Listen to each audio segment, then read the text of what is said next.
Shalom Bapak Ibu dan Saudara, senang sekali kita berjumpa lagi dalam Sapaan Gembala hari ini. Mari sebelum kita bersama akan merenungkan firman Tuhan, kita berdoa. Tuhan, pimpin dan terangilah hati pikiran kami, sehingga ketika kami membaca dan merenungkan akan kebenaran firman Tuhan, kami sungguh boleh menangkap pesan yang Tuhan sampaikan dan yang Tuhan mau kami lakukan. Dalam nama Tuhan Yesus kami berdoa. Amin. Bapak, Ibu, dan Saudara yang terkasih dalam Tuhan Yesus Kristus. Untuk menjadi seorang Miss Universe tidaklah mudah. Ia harus mengalahkan banyak peserta lainnya.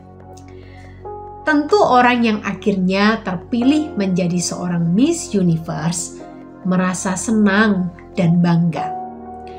Kebanggaan itu bukan hanya soal gelar Miss Universe yang didapatkannya, tetapi tentu ada banyak hadiah, promosi, dan yang lainnya yang akan diperolehnya.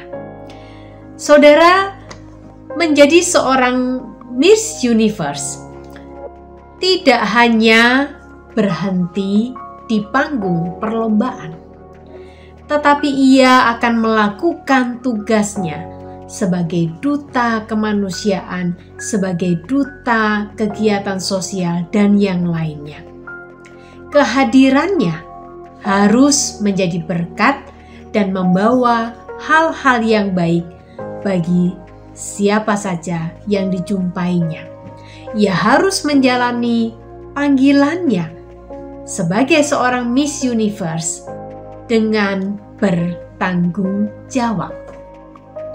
Saudara, dalam firman Tuhan hari ini yang kita baca dalam 1 Petrus pasal 2, khususnya ayat 9 dan ayat 12 berbunyi demikian. Tetapi kamulah bangsa yang terpilih, imamat yang rajani, bangsa yang kudus, umat kepunyaan Allah sendiri, supaya kamu memberitakan perbuatan-perbuatan yang besar dari Dia yang telah memanggil kamu keluar dari kegelapan kepada terangnya yang ajaib. Ayat 12. Milikilah cara hidup yang baik di tengah-tengah bangsa-bangsa bukan Yahudi, supaya apabila mereka memfitnah kamu sebagai orang durjana, mereka dapat melihatnya dari perbuatan-perbuatanmu yang baik dan memuliakan Allah pada hari Ia melawat mereka. Saudara, firman Tuhan dalam surat 1 Petrus yang kita baca tadi menegaskan kepada para pembacanya bahwa mereka adalah umat yang dipilih Allah dalam anugerahnya.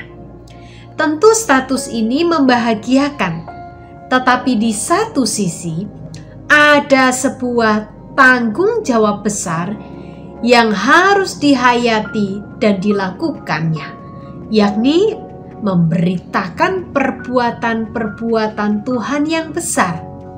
Dan perbuatan itu juga harus nyata dalam keseharian hidup setiap umat Tuhan. Saudara, kita juga telah menjadi anak-anak Allah yang ditempatkannya di tengah dunia ini. Tetapi hidup kita tidak boleh menjadi serupa dengan dunia ini, meskipun Tuhan menempatkan kita di tengah-tengah dunia ini. Karena itulah saudara, kita diminta untuk memiliki cara dan gaya hidup yang berbeda dengan dunia ini. Inilah panggilan dan tanggung jawab kita sebagai umat Allah.